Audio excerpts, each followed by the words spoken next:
En el marco de las jornadas Euromime Madrid 2014 del Máster Erasmus Mundus de Ingeniería de Medios para la Educación y del Congreso Internacional Interstratic que se han desarrollado en la Facultad de Educación de la UNED en la primera semana del pasado mes de julio, hablamos con Fernando Gamboa Rodríguez, coordinador de Euromime en la Universidad Nacional Autónoma de México, UNAM, una de las 7 universidades que conforman el consorcio Euromime.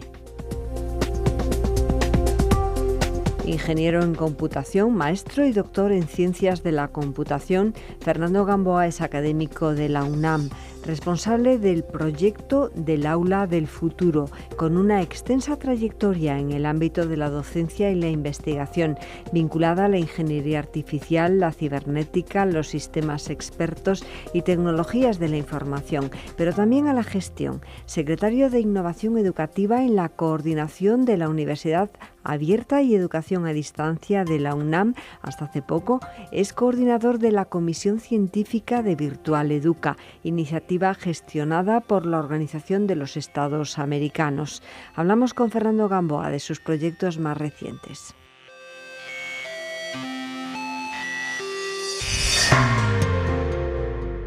Muy buenos días. Muy buenos días. Pues si le parece, ya que estamos en el contexto de una Universidad Nacional de Educación a Distancia, en la UNED, que como la Universidad Abierta y a Distancia de la propia UNAM han cumplido los mismos años, 40, en 2012, comenzamos hablando de las aulas virtuales y de ese proyecto que coordina, el Aula del Futuro. Pues bueno, primero muchas gracias por la invitación y muy buenos días a todos. El proyecto del Aula del Futuro es un proyecto en el que varios colegas y mi propio equipo de trabajo nos hicimos la pregunta de qué características debería de tener un espacio educativo innovador, qué dinámicas nos gustaría ver dentro de ese espacio, en qué consistirían estas nuevas estrategias pedagógicas, en qué consistiría esta nueva manera de aprender a aprender y de llevar a cabo proyectos y de resolver problemas, etcétera. Y dentro de este contexto, ¿qué rol jugaría ahí la tecnología? Yo provengo de una formación tecnológica, yo soy ingeniero de formación, sin embargo llevo ya muchos años especializándome en este campo de tecnología para educación.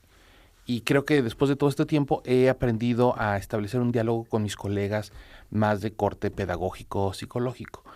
Entonces lo que distingue este proyecto es esto: cómo quisiéramos ver un espacio educativo innovador, que queremos ver qué sucede en él y después qué tecnología ponemos ahí adentro. A diferencia de otros proyectos que tienen el mismo nombre, porque pues el proyecto del Aula del Futuro se puso de moda de repente y mucha gente hace aulas del futuro, pero en otros proyectos lo que vemos es que hay una pregunta que es ¿cómo hacemos lo que estamos haciendo pero con tecnología? Y entonces aparecen las pizarras digitales, ya aparecen un poco las tabletas, ya aparecen una serie de equipo informático que de alguna manera nos permite hacer en otro soporte muchas de las cosas que hacemos hoy. No, nosotros partimos de la idea de que queríamos ver cosas diferentes suceder en un aula, en un espacio educativo, y después ver qué tecnología teníamos que desarrollar para que eso pudiera suceder.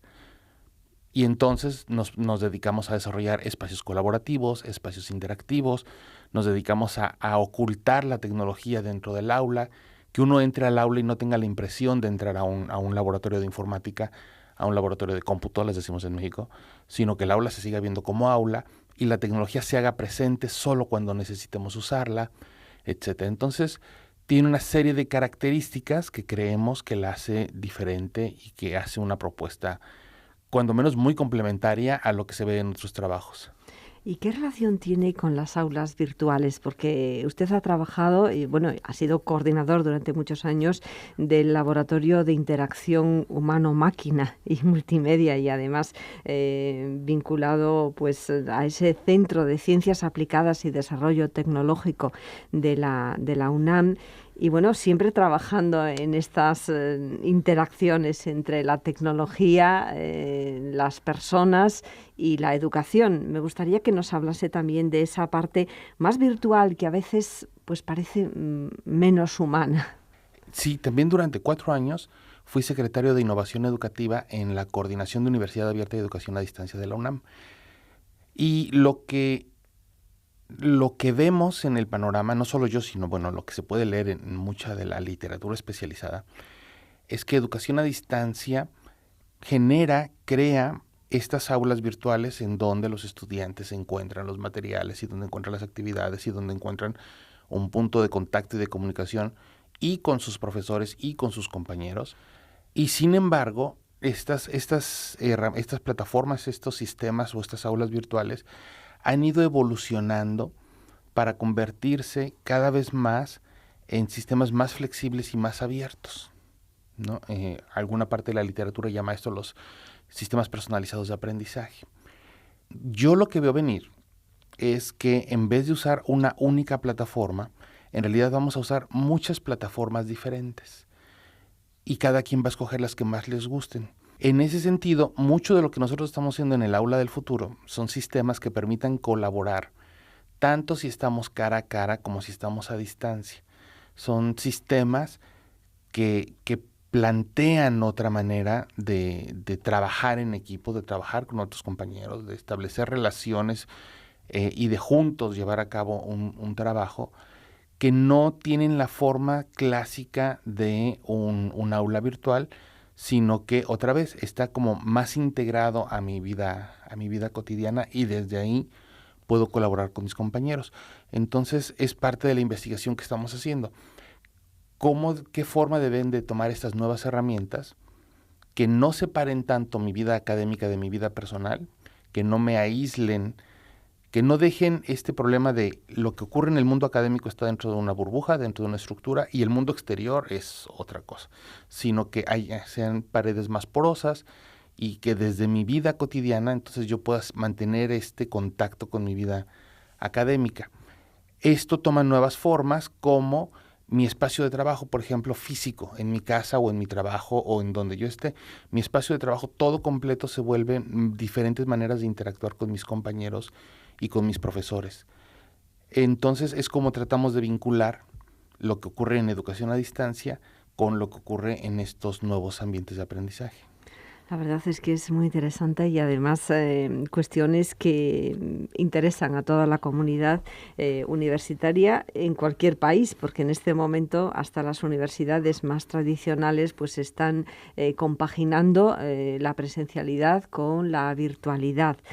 Y en este punto, aprovechando que el profesor Fernando Gamboa Rodríguez pues ha estado en Madrid, en la sede central de la UNED, precisamente dentro de estos encuentros que antes mencionaba, pues dentro de uno de ellos nos ha hablado de una nueva propuesta tecnológica, tecnoeducativa. Es la palabra correcta, para el diseño y puesta en marcha de centros comunitarios digitales.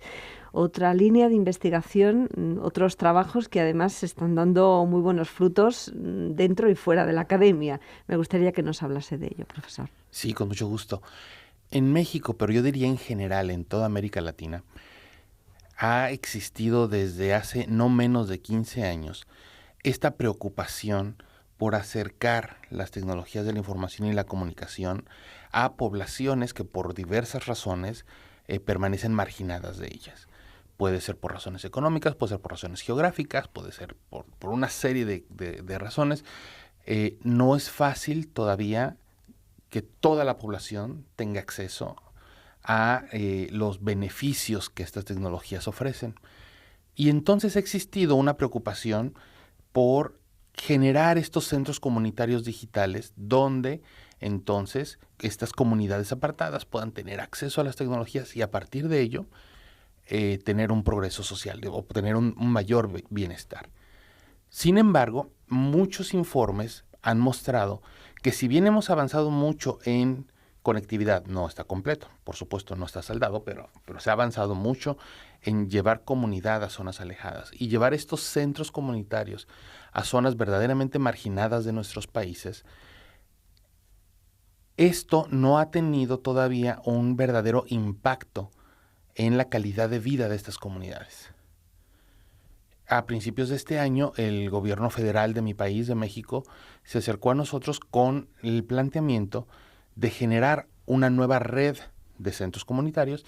Y por supuesto, la primera pregunta es, ¿para qué queremos más centros comunitarios de los que ya en México hay miles de estos centros comunitarios.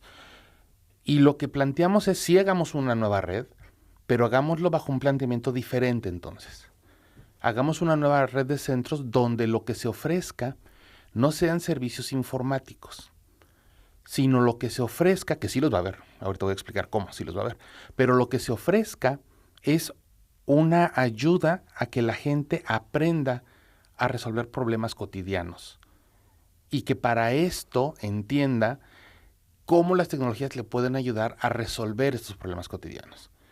Y entonces, en vez de tener un catálogo de cursos de informática, de aplicaciones de oficina, de etcétera, de todas las aplicaciones que existen, lo que tenemos es un mapeo entre problemas comunes y cómo estos problemas se pueden resolver con el uso de tecnología. De modo que la idea base es que la gente pueda hacer más fácilmente esta relación entre cómo puedo yo mejorar mi vida, cómo puedo yo mejorar mis condiciones, cómo puedo prepararme, cómo puedo encontrar cosas, cómo puedo encontrar otras personas que tienen las mismas dificultades que yo, etcétera. Cómo podemos establecer esta serie de necesidades regionales a través del uso de la computación, a través del uso de la informática. Y es el sentido que le estamos dando a esta nueva red de centros comunitarios, donde entonces la bienvenida cuando llega la gente no es qué quieres aprender, sino es qué quieres resolver. ¿Y se han puesto en marcha ya algunos de ellos? ¿Y cómo está resultando esa experiencia, profesor Fernando Gamboa? Se están poniendo en marcha. Este año es el plazo en el que estos centros quedarán instalados. Y por supuesto es un gran reto desde todos los puntos de vista porque no es la manera tradicional como funcionan estos centros. Entonces, desde la preparación de la gente que va a estar trabajando en estos centros, este mapeo que hay que hacer entre estos problemas comunes y la cantidad de material que ya existe en la red para aprender a usar distintas aplicaciones, bueno, hay que estar haciendo este ejercicio de curaduría, que es lo que se está haciendo en este momento, de modo que en un mes deberá de empezar a funcionar los primeros de estos centros. No ha sido, como decía, sin retos importantes, porque la gente que opera estos centros está muy habituada más bien a manejar un catálogo de cursos y no a manejar este catálogo de necesidades. Entonces estamos trabajando muy de cerca con ellos, pero esperamos muy pronto tenerlo funcionando y mostrar que es un mejor planteamiento que el que hemos estado usando hasta ahora. Bueno, hay muchas cuestiones que nos gustaría preguntarle porque, como he mencionado antes, pues tiene una interesante trayectoria en todo este campo de las tecnologías al servicio de la educación. Y hay una cuestión en la que se está trabajando, pues yo creo que en gran parte de las academias, de las universidades y también en otros centros, es el tema de la identidad digital. Imagino que ustedes también avanzan en este aspecto, también vinculado con esas necesidades que tiene el ciudadano del siglo XXI, y más si estamos hablando pues de la puesta en marcha de centros comunitarios digitales donde, bueno, pues pretenden estar al servicio de esa comunidad que necesita una serie de servicios y de formación. Claro. Sí, la identidad digital además es un tema muy delicado porque uno entra a una nueva cultura, uno entra a un nuevo mundo sin conocer bien a bien ni los beneficios ni los riesgos que implica esta identidad digital. Y es muy importante que la gente entienda desde el principio todo lo que la tecnología puede hacer por ellos, todos los beneficios que ofrece, que le puede acercar, pero también todos los riesgos que implica el que alguien pueda sustituir mi identidad o que pueda mal usar los datos que yo tengo en línea y en red. De modo, y este también es un tema muy sensible en temas con los jóvenes, por esta moda desenfrenada que hay un poco ahora de poner y subir todo en línea y todo en red sin tener mayor reflexión de qué implicaciones puede estar teniendo toda esta información. De modo que sí estamos trabajando, no nosotros directamente porque ya no es una línea particular de nosotros, pero sí hay colegas que están explícitamente abocados a entender este problema de los beneficios y riesgos que tiene la identidad digital y de cómo generar materiales y formación para que las personas también tengan conciencia. Se lo preguntaba porque viendo las investigaciones que realizan, los trabajos que ponen en marcha, vemos que hay pues unos equipos multidisciplinares donde pues además de ingenieros, psicólogos, educadores, pedagogos, físicos, matemáticos, pues hay mucha gente implicada en estos proyectos. Y mencionaba también que Fernando Gamboa Rodríguez pues estaba muy vinculado a ese proyecto Euromime, a ese máster europeo en Ingeniería de Medios para la Educación.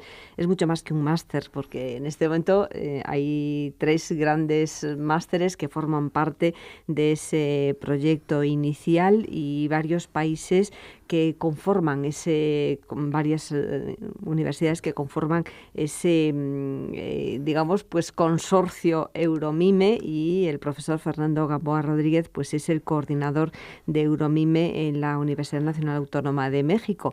Me gustaría que nos hablase también un poco pues de esa coordinación y de lo que en la Universidad Nacional Autónoma de México significa este proyecto, que nació de un proyecto europeo y se está extendiendo pues prácticamente a todo el mundo. Así es. Es un proyecto muy interesante. Estamos por publicar un libro. El nombre del libro lleva el título que yo creo que mejor define qué es Euromime. Y es que nos define como territorios académicos conectados. Y esto para explicar un poco que son sí 3 universidades europeas, pero luego son otras 4 universidades en América Latina, donde cada una aporta desde lo que hace al consorcio. Pero también el consorcio le aporta a cada una de las universidades mucha retroalimentación. De modo que efectivamente es mucho más que un máster. Hay 4 instrumentos básicos sobre los que trabaja Euromime. El primero es el máster en sí mismo, por supuesto, que es sumamente interesante. A mí me hubiera encantado poder tomar un máster con estas características porque los alumnos se inscriben por 2 años y un semestre lo hacen en España, aquí en la UNED, un semestre lo hacen en Lisboa, en Portugal, en la Universidad de Lisboa, y un semestre lo hacen en Francia, en la Universidad de Poitiers. Entonces, de entrada, llevan cursos en 3 países diferentes, en 3 culturas diferentes, con 3 perspectivas y con 3 referentes teóricos diferentes, que ya les da una formación verdaderamente única e hiper especializada en esto de la ingeniería de medios para la educación. Eso significa Euromime. MIME es Máster en Ingeniería de Medios para la Educación. Pero además de esto hay un 4º semestre que lo pueden hacer en las universidades en Latinoamérica, ya sea para hacer estancias de investigación o ya sea porque su tutor de tesis o de trabajo final está en alguna de estas universidades. Entonces, estos estudiantes no solo entonces reciben el conocimiento y la retroalimentación de una gran cantidad de académicos, sino que estos académicos provienen de formaciones y culturas diferentes, y ellos mismos tienen la oportunidad de vivir en cada una de estas universidades y en cada uno de estos contextos. Entonces esto de verdad que les da no solo una formación académica extraordinariamente rigurosa y amplia, sino que también les da una experiencia de vida, por supuesto. Entonces, el primer instrumento es en sí mismo el máster. Pero luego vienen las becas de estancias para los estudiantes de las que hablaba. Entonces, los estudiantes pueden hacer estancias en empresas o en universidades, en cualquiera de todas las universidades que conforman el consorcio. Pero además también hay becas de movilidad para los académicos. De modo que los académicos también transitamos entre las 7 universidades. Y esto, por supuesto, pues no solo aumenta la comunicación que estamos haciendo entre los proyectos de investigación, sino que acerca nuestras perspectivas, hacemos el intercambio de ideas, hacemos el intercambio de posiciones, y entonces esto nos enriquece a todos, ya no solo a los estudiantes, sino a todos. Y finalmente, una 4ª vía que se da dentro de Euromime son los proyectos de investigación. Ha habido, no son grandes financiamientos, pero sí ha habido financiamiento para pequeños proyectos que deben de tener la característica de involucrar a más de una universidad. No son proyectos que se den para que una sola universidad los trabaje, sino que justamente lo que buscan es promover este trabajo entre universidades. De modo que si juntamos el máster, las becas para estudiantes, las becas para académicos y los proyectos de investigación, pues es mucho más que un máster. Es un proyecto académico que realmente está conectando lo que se está haciendo en 7 universidades, desde cada universidad para el máster, pero desde el máster también para cada una de las 7 universidades. Además es importante porque es, como nos dice, mucho más que un máster, pero además prepara no solamente para la academia, para desarrollar proyectos de investigación, sino que además pues forma a profesionales y a gestores, que es muy importante también dentro del mundo de la empresa y del mundo de la academia. Muchísimas gracias, Fernando Gamboa Rodríguez, como decíamos, académico de la Universidad Nacional Autónoma de México y bueno, mucho más, como hemos podido comprobar en esta corta entrevista, porque el tiempo de radio no da para más. Hasta otro encuentro. Muchísimas gracias. Muchas gracias. Sin distancias, una producción del Centro de Medios Audiovisuales de la UNED para el canal UNED, con enlaces de interés sobre los temas propuestos. canal.uned.es.